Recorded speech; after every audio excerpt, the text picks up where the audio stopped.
rompimiento celular, ¿no?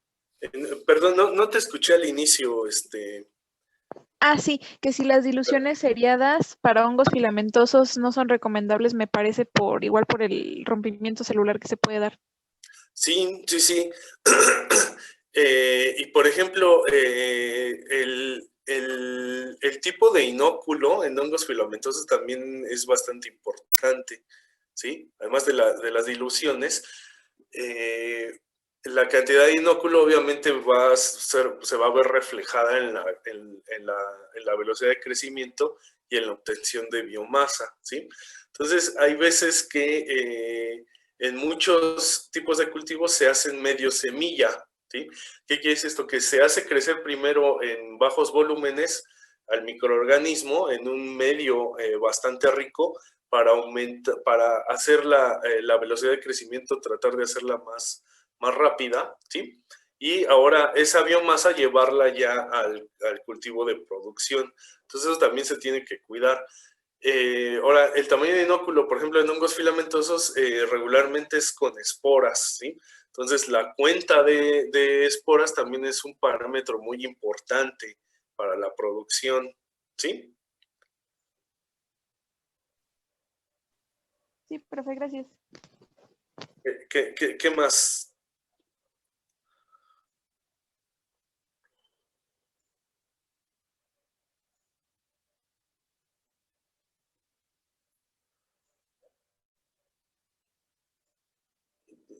¿Más dudas? ¿Cuál era el significado de CREA, perdón? ¿Perdón? Como que, ¿saben qué? Está mi internet bastante, está fluctuando muy raro. Entonces a veces los escucho cortados. ¿Me podrías volver a repetir la pregunta? Sí, profesor, ¿me podría volver a recordar qué significa CREA? La proteína CREA es un factor de transcripción, ¿sí? Que viene del nombre que está en inglés, que es represión por catabolito, C de catabolito y RA de represión, ¿sí? Pues recordemos que CREA es nada más el nombre de la proteína, ¿sí? Que es el mismo nombre en hongos filamentosos prácticamente, que están sometidos bajo represión por catabolito por parte de CREA, ¿sí? Pero lo que nosotros debemos de recordar es que CREA es un factor de transcripción involucrado en la represión por catabolito, ¿sí? Ok, gracias.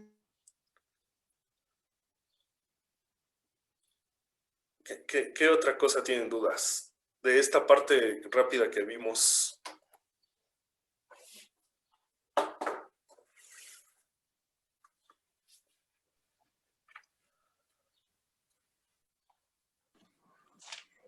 Profe, Sí.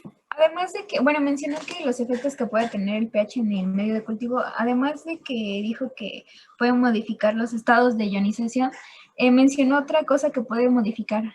¿Lo podía repetir? Sí, miren, el pH es un parámetro crítico en los bioprocesos, ¿sí? Miren, el pH, además de modificar cargas en las biomoléculas, ¿sí? Esto es el estado de ionización. Recuerden que nosotros inclusive podemos modificar la hidrofobicidad aumentando o disminuyendo el pH, ¿sí?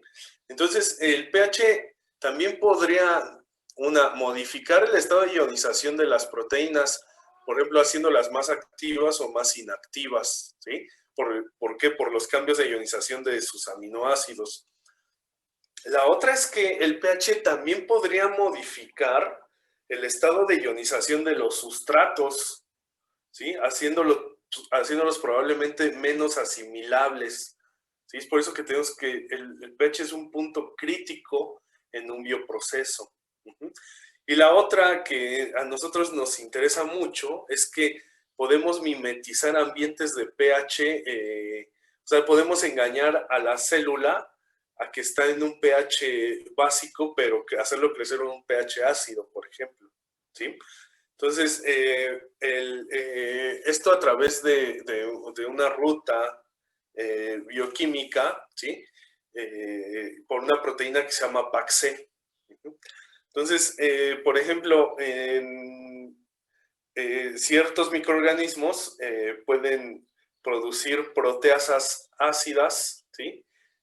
Proteasas básicas y proteasas neutras. ¿Pero de qué depende esa producción? Del pH, ¿sí? Entonces el pH puede modificar también la producción de ciertas enzimas, que es este factor de transcripción PAC-C, que es algo similar al factor de transcripción CREA, ¿sí? O sea, pero CREA está regulando por catabolito, PAC-C está regulando por pH.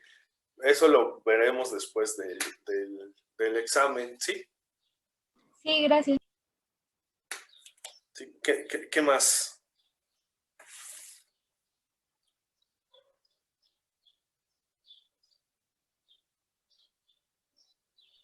¿Profe qué dijo que significaba ROS? ¿Cuál? ROS. Eso lo puse en la diapositiva. Lo del oxígeno. ROS. ROS es el nombre, digamos que el nombre genérico que se le da a las especies reactivas al oxígeno, ¿sí? Que causan el famoso estrés oxidativo. Entonces, ustedes ahora han visto comerciales de las cremas que se echan que por el estrés oxidativo, los microorganismos aerobios están sometidos a este estrés. O sea, recuerden, la Tierra antes, esto es evolutivo, ¿sí? O sea, la Tierra antes de ser una atmósfera rica en oxígeno, pues no, los organismos aeróbicos no existían, ¿sí? No es precisamente hasta que la Tierra se vuelve rica en oxígeno, ¿sí? Y con el paso de la evolución, ¿recuerdan la teoría endosimbiótica? Sí. A ver, ¿qué dice?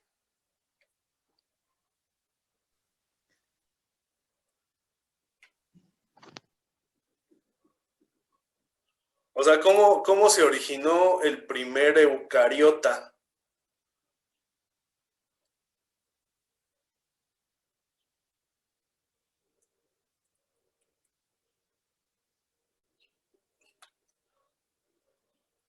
¿No se acuerdan? Fue cuando hubo una unión de dos células, profesor, en la cual una se encargaba de metabolismo y la otra de... Ay, no me acuerdo, pero sí, ¿no? Bueno, ¿habla de eso? Sí, fue más bien una bacteria que después, un procariota que después ya dentro de otra célula evolucionó a la mitocondria, ¿sí? O sea, recordemos que nosotros vamos a ver la estructura mitocondrial a fondo cuando veamos cómo modificar la cadena respiratoria, ¿sí? Que son muchos temas y es poco tiempo. Entonces ya después del examen tenemos que meterle velocidad. Entonces la mitocondria pues es la generadora óptima de ATP, ¿sí? Entonces esta era lo que se cree es que era un procariota, ¿sí? De hecho, no sé, mejor varios de ustedes saben, la mitocondria tiene un genoma propio, ¿sí? Que es precisamente esta evolución. Lo que voy es que antes, ya cuando empieza una atmósfera rica en oxígeno, ¿sí? Pues esta mitocondria dentro de esta célula que da origen a los eucariotas, pues es generadora de energía, pero ¿a través de qué? A través de la cadena de electrones, ¿sí? Que es básicamente, recuerden, el aceptor final de electrones en esta cadena respiratoria es el oxígeno, ¿sí? Pero durante estas reacciones en la fosforación oxidativa se producen ciertos radicales, ¿sí?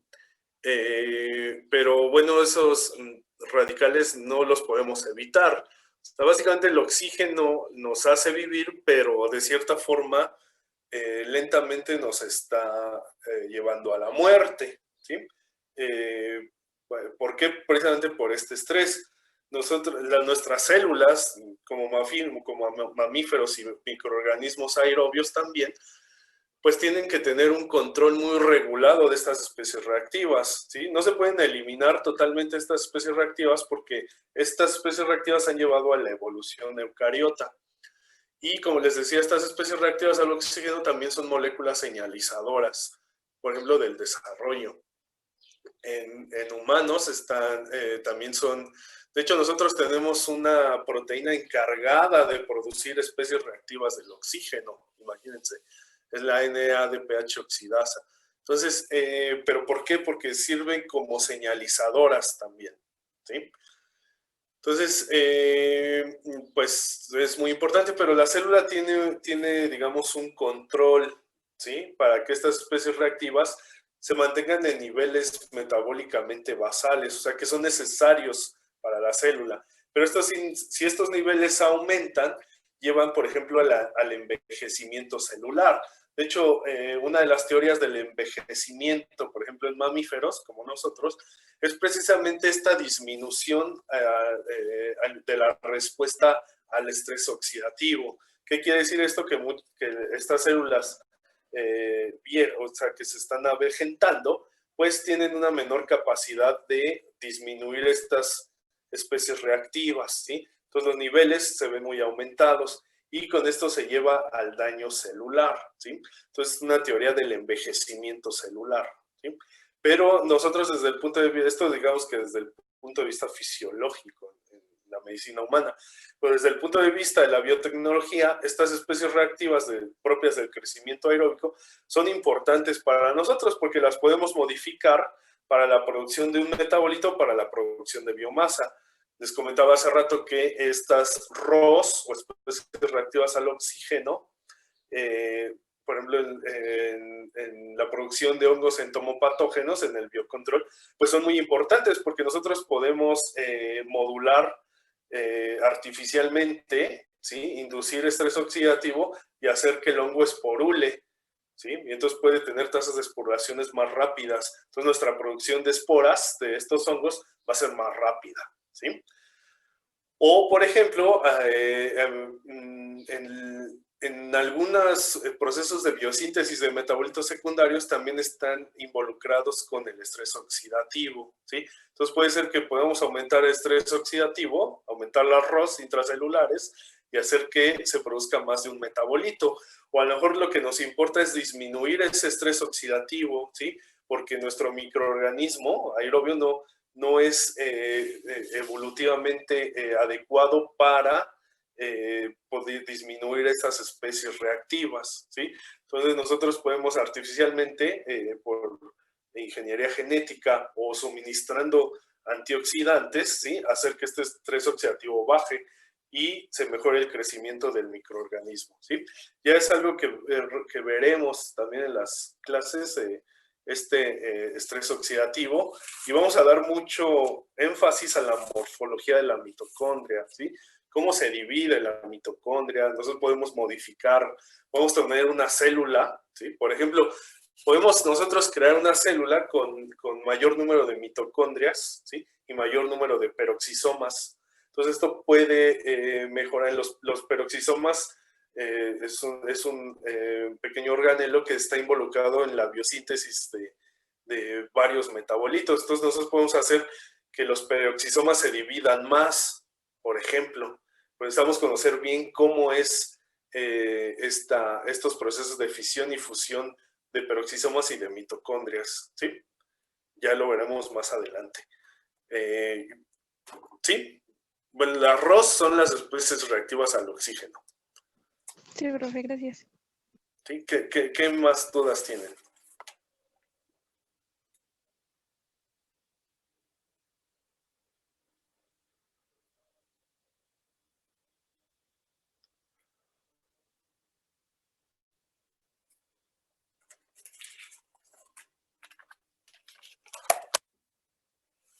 ¿No? ¿No? ¿En esta parte no? No, profe, creo que ya no.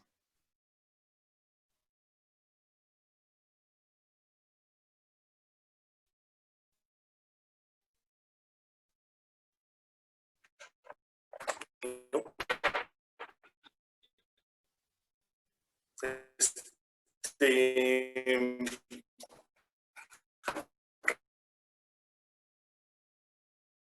¿y cómo podemos nosotros modificar la glicólisis para la producción de cierto metabolito?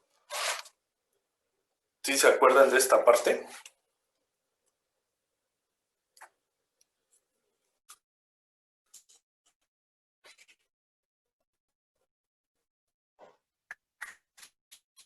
Sí, es lo que mencionábamos de incrementar la sobreexpresión de ¿Ahí sí ciertas me están enzimas. escuchando? Sí, profe, más o Cortado. menos. Ajá. O silenciarlas, ¿no? Por ejemplo.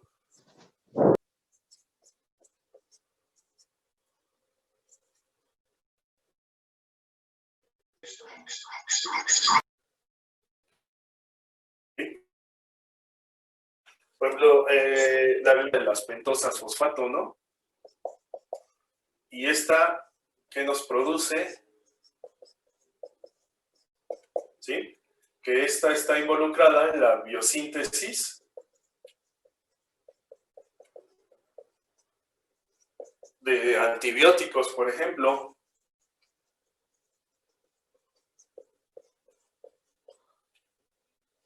¿Sí? O sea, nosotros podemos modificar, podemos hacer artificialmente una mejora en la producción más bien en la abundancia de algunas enzimas de la vía de las pentosas fosfato para obtener más EA de pH. ¿Qué antibióticos? Pues penicilina,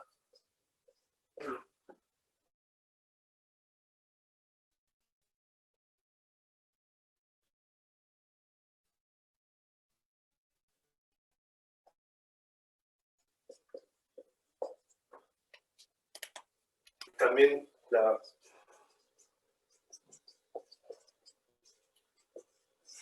la fructosa 6-fosfato, ¿qué productos industriales nos puede dar?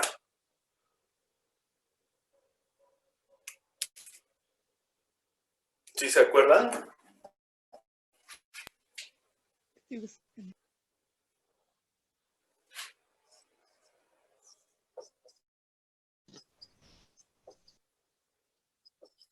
Glucosamina o N-acetilglucosamina.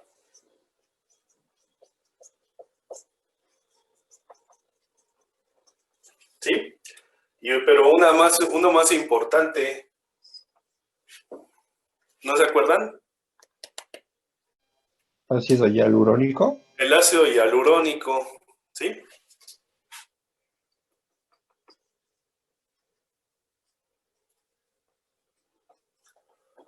Uh-huh.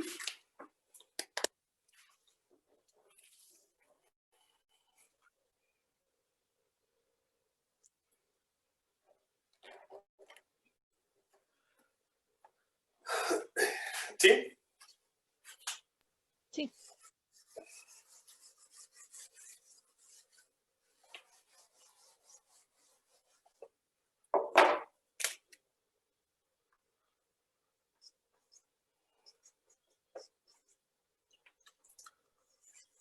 El fosfoenol piruvato.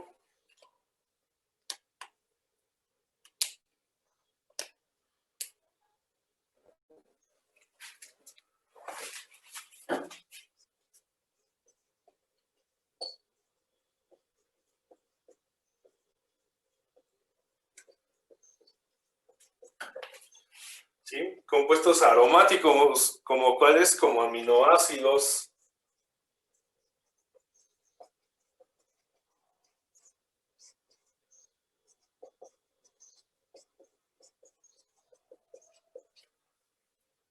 Triptófano, fenilalanina.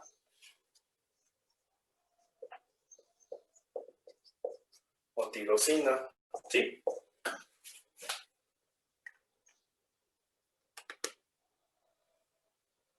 Sí. Ahora,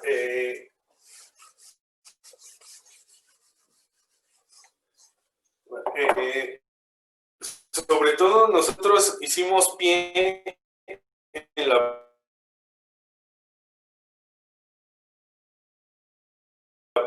producción de, No se escucha bien, profesor. de otro compuesto por darnos a...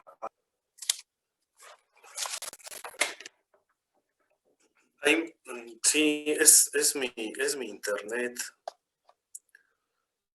¿Ahí me escuchan bien? Sí, ahí sí, sí. ¿Sí? Ok, habíamos dicho que a nosotros podemos modificar el flujo, ¿sí?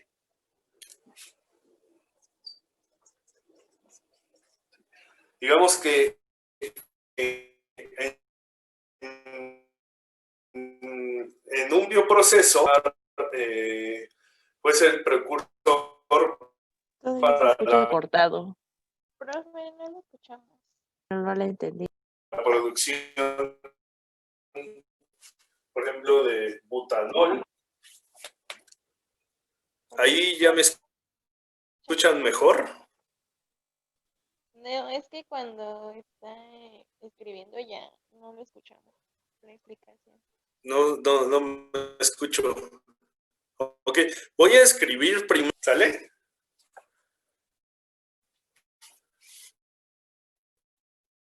Sí, profe.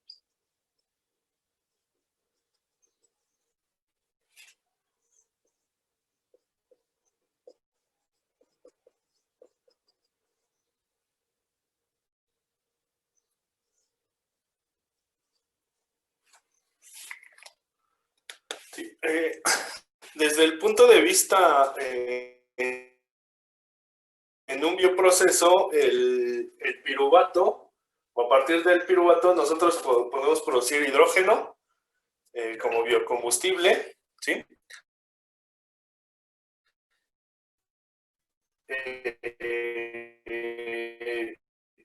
Podemos producir butanol, el acetaldehído. Entonces, por ejemplo, la gente que le gusta beber mucho, ¿sí saben por qué se da la resaca, no? Profesor, no se escucha. Profe, se corta. Se está cortando mucho.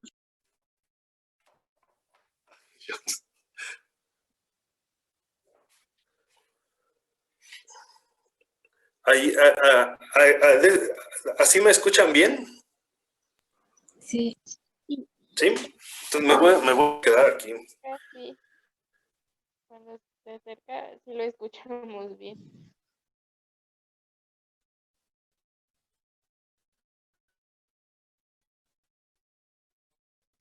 ¿Sí? Entonces, nosotros hablamos de un proceso de piruvato, ¿sí? ¿Por qué el piruvato nos puede dar pie a la producción de otras moléculas como butanol, propanol, ¿sí? Acetaldehído, e hidrógeno, por ejemplo, ¿sí? Ciertas bacterias se están modificando para la producción de hidrógeno y usarlo como biocombustible.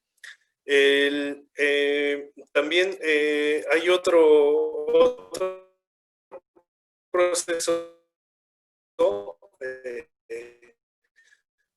después de Se está cortando. piruvato podemos obtener acetilcoenzato.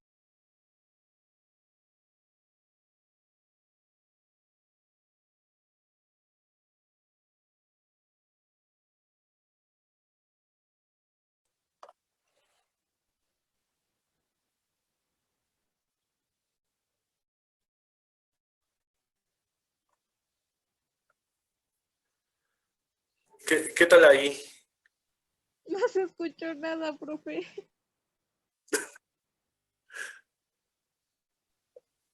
¿Y si reinicia su móvil?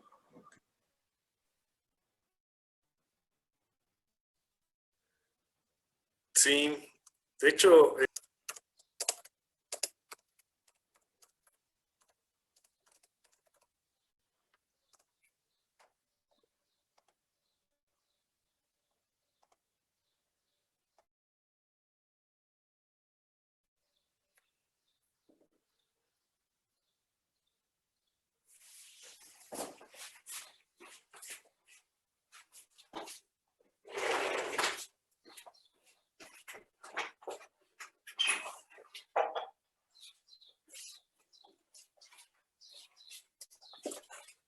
Profe, ¿y si intenta conectando directamente a su compu? sí, yo creo que eso voy a hacer. Ahí, ¿qué tal me escuchan? Ya mejor. ¿Sí? Ok, Sí, profe. entonces voy a continuar así, y si no ya vamos a tomar medidas extremas. Entonces, el piruvato metabólicamente nos puede dar, puede ser el precursor para la producción de algunos alcoholes, ¿sí? Y de hidrógeno. También el piruvato pues, lo podemos recuperar el piruvato, e industrialmente puede ser empleado para algunos aditivos en la industria alimentaria, ¿sí? Y en la producción semisintética de aminoácidos, ¿sí? Ahí no hay duda, No, profe, todo bien. ¿no? Ok. Entonces, nosotros habíamos visto un ejemplo de la producción de piruvato, ¿no? Sí.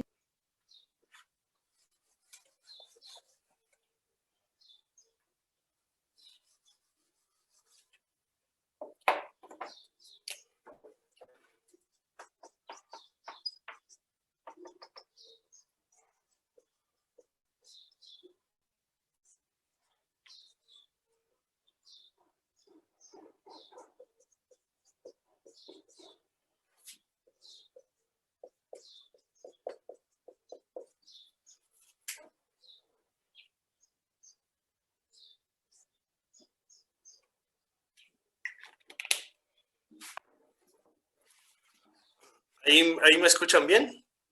Sí, Sí. ¿Sí?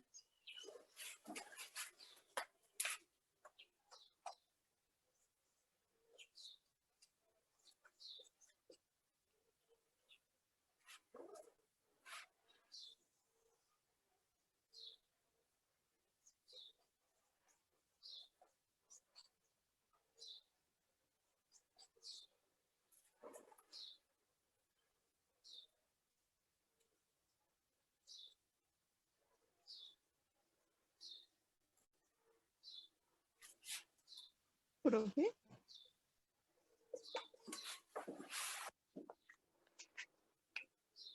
¿Ya no me ven? Ya lo vemos. Ah.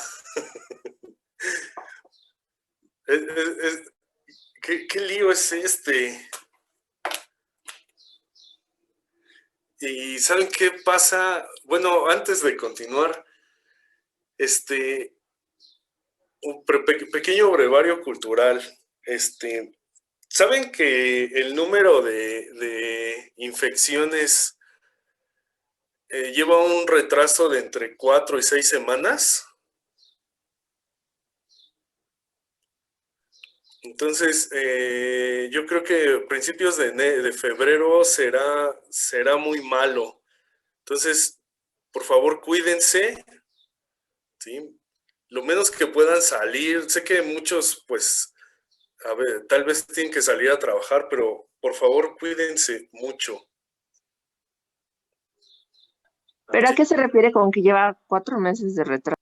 4 semanas de retraso las infecciones por COVID. Los números, por ejemplo, la cifra de hoy es la que sucedió hace 4 semanas. Oh, ya. ¿Sí? Entonces, todavía no se conocen las cifras, por ejemplo, de las reuniones del 24 de diciembre o del 31 de diciembre. ¿Sale? Entonces serán muy altas. Entonces ahorita estamos en un pico de la pandemia bastante alto, o sea, donde las infecciones son, la infección es ahorita muy alta, ¿sí? Sí, profe, gracias. Entonces, por favor, cuídense mucho. Ojo, que les voy a... No hay que alarmarnos, ¿sí? No quiero ser amarillista, pero ustedes que regularmente son menores de 30 años, no se conoce aún a ciencia cierta por qué algunas personas menores de 30 años van a pasar una enfermedad grave, ¿sale? Entonces Sí, profe, ahí, sí, justo eso le quería preguntar la, sí. la semana pasada, pero pues se me olvidó. Bueno, más que nada estuve leyendo al respecto y, o sea, más que nada son razones porque, ¿cómo decirlo? O sea, ya es más probable que ya una parte de la población joven esté infectada, porque antes era como más raro, pero ahora que ya gran parte de la población está infectada, es más probable que nosotros estemos infectados. Sí, mira, de hecho, hay una estimación de unos bioinformáticos en la Johns Hopkins que dicen que tal vez en México ya hayan estado en contacto alrededor de 30 millones de personas con el virus. Es una estimación, ¿vale? Muchos de ustedes tal vez ya lo tuvieron, pero no se dieron cuenta. Puede ser. Pero también puede ser que a los que no hayan estado en contacto no, no, no descartaron una infección grave, ¿sale? Entonces ahí tienen que tener mucho cuidado, ¿sale? Porque sí va a estar difícil yo le calculo estas 4 siguientes semanas. Y bueno, ya parece que se conocen. Miren, por ejemplo, hay algunas personas que acumulan más grasa en los órganos, no en la lonja, ¿no? Sino en los órganos. Entonces esa no la podemos ver. Recuerdan en sus clases de bioquímica los adipocitos, ¿no? Los adipocitos son unas células que tienen una alta cantidad del receptor AC2. Entonces, ¿se acuerdan que eso es donde se pega el virus? Entonces tiene más chance de pegarse ahí el virus, ¿sale? Entonces también ahí, ojo con eso, entre otras cosas, pero bueno.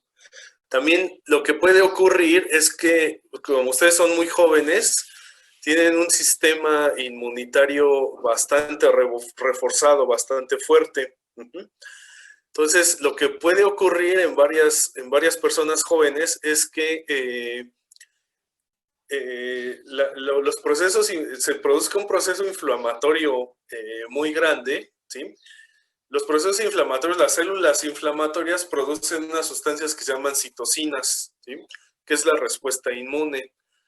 Pero este cóctel de citocinas a altas concentraciones es citotóxico, ¿sí? Entonces también afecta a los órganos propios del cuerpo.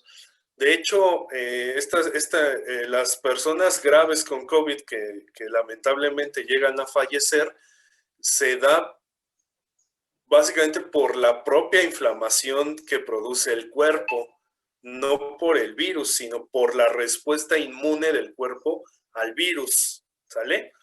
Pero resulta que hay varias personas jóvenes que, como este sistema inmunitario es tan fuerte, crea una respuesta inmunitaria tan fuerte y tan inflamatoria, ¿sí? Que reduce el volumen de de los pulmones, ¿no? Por ejemplo, y esta inflamación lleva a una neumonía grave, ¿sale? Entonces, no es por alarmarlos, pero cuídense, ¿sale? Entonces, ¿qué estábamos? Bueno, si tienen dudas, me dicen, ¿eh? Sí, profe.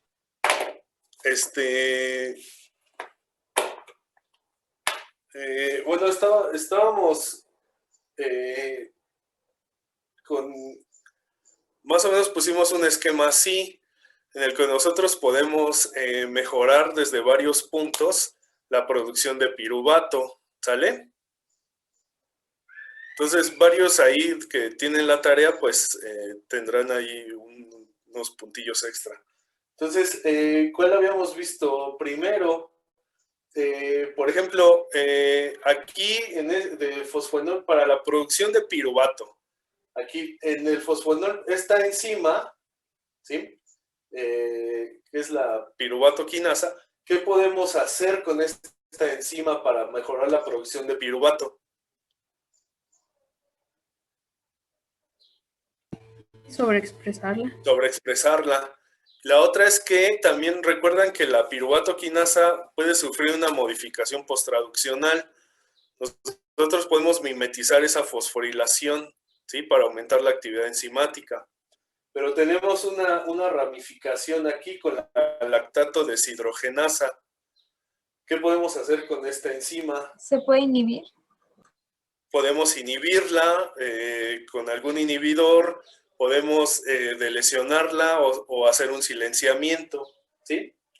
También tenemos la piruvato deshidrogenasa. Aquí también tenemos que reducir estos niveles del producto, ¿sí? Porque el flujo de carbono se va a ir a acetilcoenzima A y esta va a estar hacia ciclo de Krebs, ¿sí? Nosotros podemos alimentar el ciclo de Krebs desde acá con la fosfenol piruvato carboxilasa. Entonces también podríamos quitar aquí, ¿sale? ¿Sí? Es uno de los ejemplos que habíamos visto, ¿sale? Entonces, pues más o menos, ¿sí? Sí, Otro que tenían dudas, me parece, es con un esquema general de la de lesión, ¿sí? Si quieren lo vemos rápido.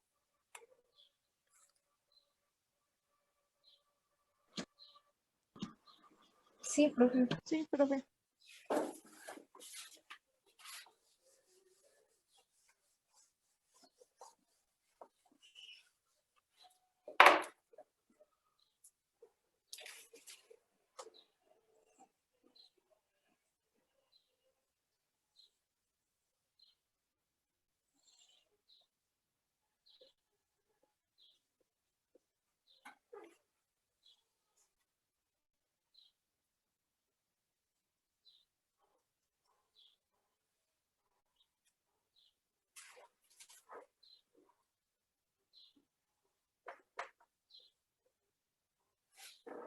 ¿Sí? Entonces, nosotros queremos delecionar este gen, ¿sale? Entonces, ¿qué es lo que vamos a hacer? Vamos a intercambiar, ¿sí? Una secuencia que flanquea a este gen, ¿sí? Y por mecanismos de reparación de DNA se va a intercambiar, ¿sale? Pues vamos a necesitar un marcador. Entonces, por ejemplo, si es una bacteria o un hongo filamentoso, puede ser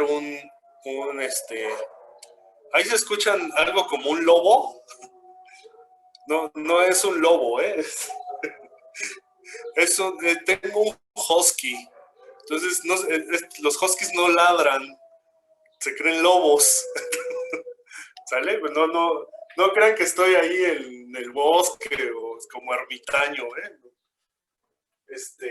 ¿Sale? Entonces vamos a intercambiar por un gen de antibiótico.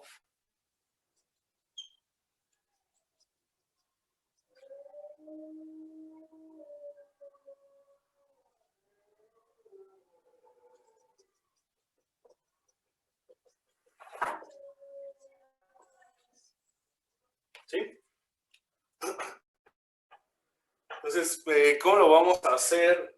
Vamos a hacer 2 PCRs que van a flanquear las zonas adyacentes al gen, ¿sí? Por ejemplo, ¿qué será? Unos 500 pares de bases, ¿sí? Entonces la primera PCR nos va a dar como producto esto, ¿sí? Entonces esto lo vamos a tener aquí.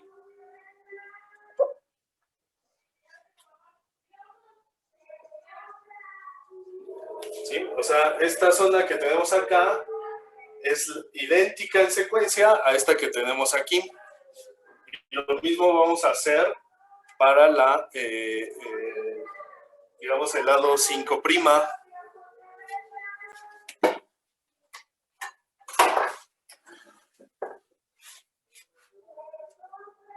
Está pasando el fierro viejo.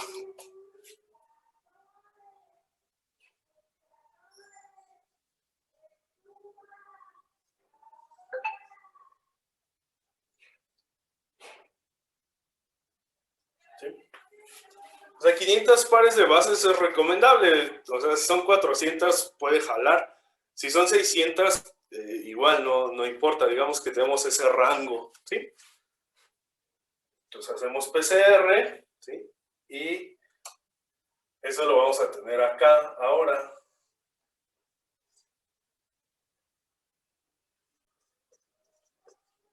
¿Sale? Entonces tenemos 2 secuencias que flanquean ahora el gen de resistencia, pero estas 2 zonas, ¿sí? Son idénticas a estas zonas, ¿sale? Entonces, esto lo podemos poner en un plásmido, por ejemplo, y al final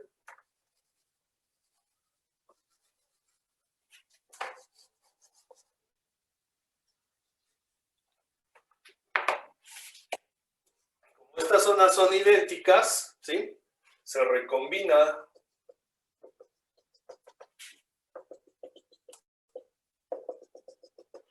O sea, lo que va a pasar es que se intercambia nada más, ¿sí? Se intercambia una secuencia por otra, pero al intercambiarse, ¿sí? Esto se elimina, ¿sí?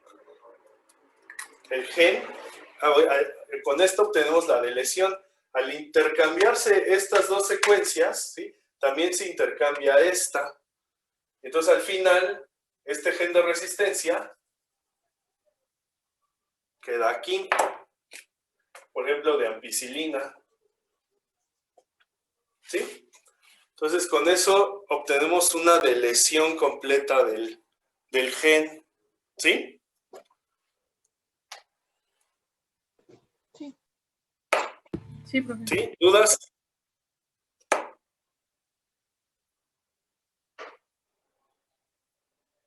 No. ¿No? Otra que habíamos visto, esta es, digamos que el esquema general de la delesión, pero habíamos visto la ruta de silenciamiento de RNA de interferencia. ¿Sí se acuerdan de esa?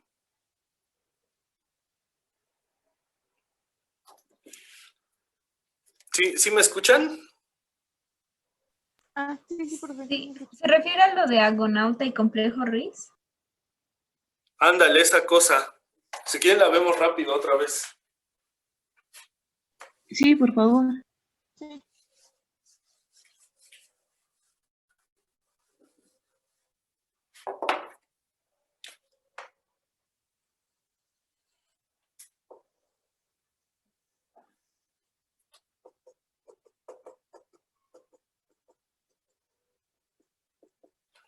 Recuerden que un genoma, ¿sí? Bueno, un gen, hace mucho tiempo se decía que un gen era una secuencia de nucleótidos que codifica una proteína, ¿sí?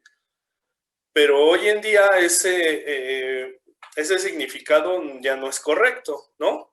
Entonces ahora un gen, decimos que solamente esto, ¿sí? Esto es un gen. Un gen es una secuencia de nucleótidos que se transcribe, nada más, ¿sale? ¿Y a qué se transcribe? A un RNA, ¿sí? Porque un genoma puede transcribir a un RNA mensajero, ¿sí? A un RNA ribosomal, ¿sí? O un RNA de transferencia, ¿sale? Entonces, por eso decimos que un gen es una secuencia de nucleótidos que se transcribe, ¿sale? Eso es nada más. Entonces, algunas partes del genoma se transcriben a RNAs no codificantes.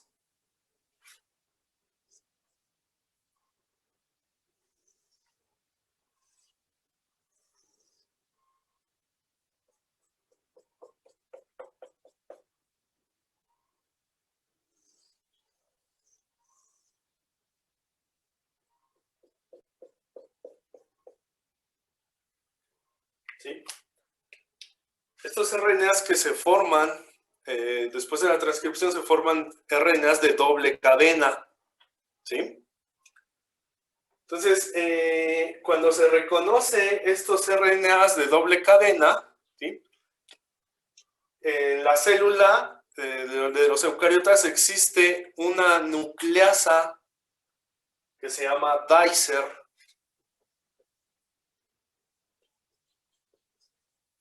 ¿Sí? ¿Cuál es la función de Dicer?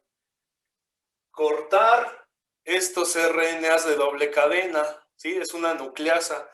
Entonces, el resultado ahora son fragmentos de estos RNAs más largos, pero que siguen siendo de doble cadena.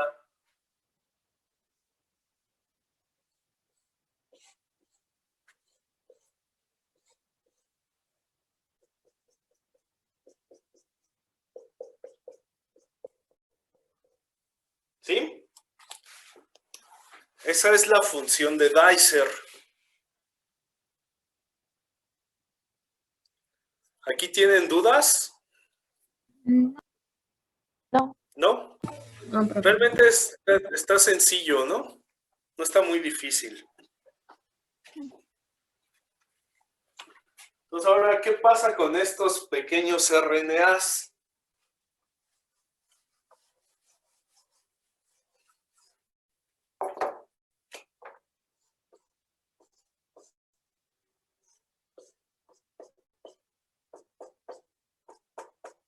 ¿Sí? Llega otro complejo de proteínas que se llama argonauta.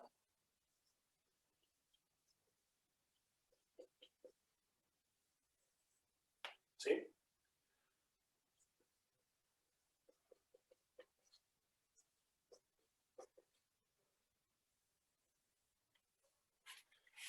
Y el complejo RISC.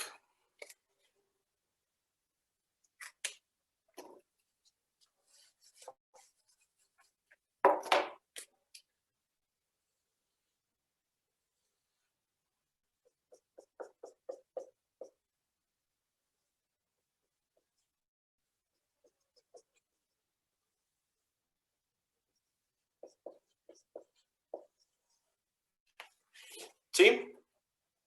Entonces, argonauta va a servir como guía. Va a guiar a este RNA, ¿sí? Al RNA mensajero que va a silenciar, al que va a degradar.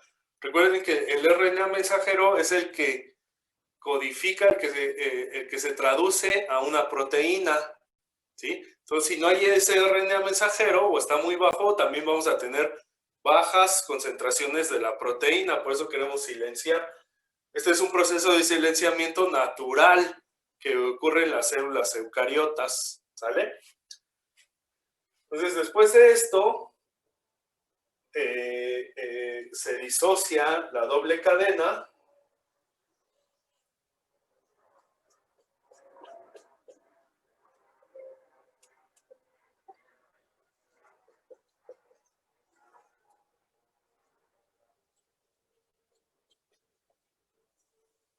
¿Sí? tenemos nuestro RNA ahora de una cadena que va a buscar al RNA mensajero complementario.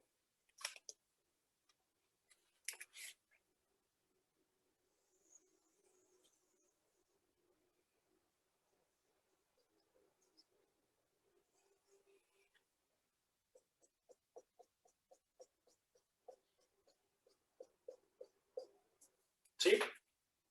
Entonces se va a buscar la secuencia complementaria.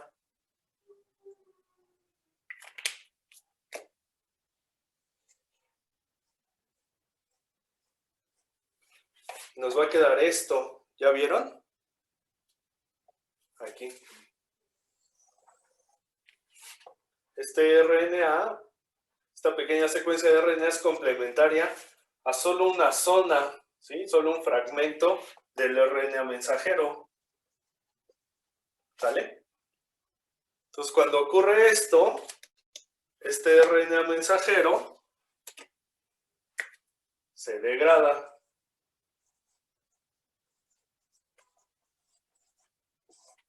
¿Sí? Entonces, ahora, si no tenemos RNA mensajero, pues no vamos a tener proteína, ¿sí? O vamos a disminuir las concentraciones de RNA mensajero y esto tendrá como resultado niveles más bajos de la proteína. ¿Sale? ¿Dudas aquí? No, pues, Una pequeña, profesor. Sí. Es para cuando ya encuentran la cadena complementaria, Argonauta y Rick siguen ahí todavía. No, ellos se van a disociar. De hecho, Riz ayuda a degradar también. Ah, ok. Y Argonauta. Gracias. Estos se disocian. Después de esto, se degrada el RNA, ¿sí? a ribonucleótidos, que después son reutilizados por una vía que se llama rutas de salvamiento. ¿Sí? De hecho, pues, por ejemplo, las personas que tienen gota, ¿sí saben qué es la gota?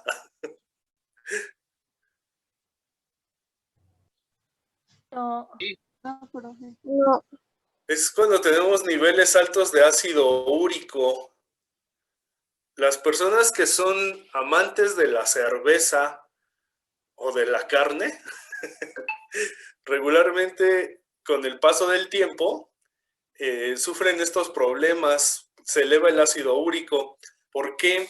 Porque la cerveza, ¿sí? Pues el productor de cerveza pues es Saccharomyces cerevisiae. Pero durante la producción, durante la fermentación, hay mucha lisis de las células de la levadura y ese DNA empieza a solubilizar y queda en la cerveza, el DNA de la levadura. Pues ese no lo bebemos, ¿sí? Pero el cuerpo utiliza esos nucleótidos, ¿sí? de la levadura o de lo que sea por estas vías de salvamiento. Pero entonces, uno de los productos derivados de estas rutas de reutilización de nucleótidos es el ácido úrico.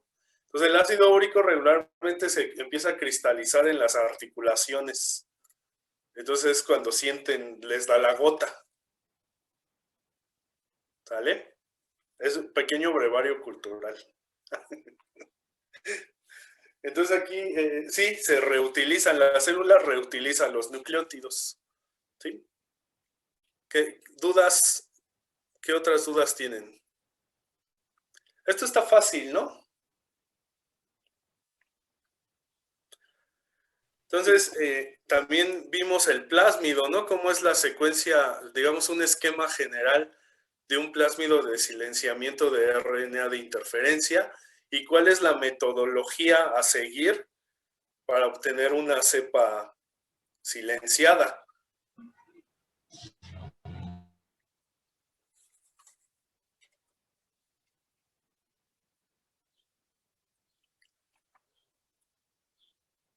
Sí, ¿de eso tienen dudas? No, profe. ¿No? ¿Recuerdan el plásmido que tiene dos promotores encontrados? Sí. y tienen que ir en sentidos opuestos. Ujú.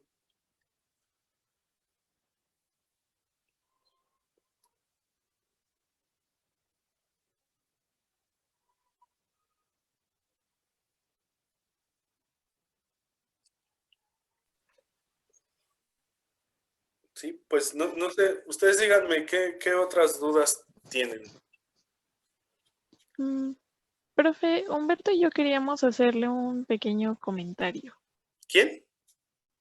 Mi compañero Humberto y yo. Ah, sí, díganme. Es relacionado con los videos. No sé si gusta que, bueno, de estos minutos que quedan o ya para cuando termine la clase, nos comparta pantalla y podamos ayudarle para, pues, elegir el método que se le haga más fácil para poder subir los videos.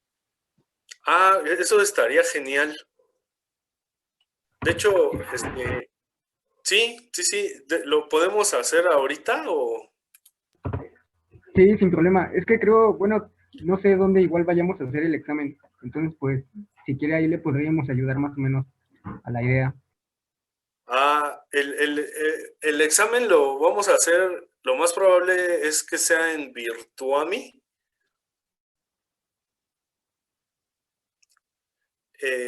Y será con otra cuenta que no es mía, pero bueno, o sea, no se preocupen, revisaremos bien el examen y todo esto. Y trataré que sea completamente de opción múltiple. Sí, pero lo de los videos, eso sí, sin problema le ayudamos, profe. ¿Sí? Ok, porque este se está grabando, me parece. Sí, Y hay otro que quedó aquí en Zoom. Entonces esos dos ahorita ya los podríamos compartir.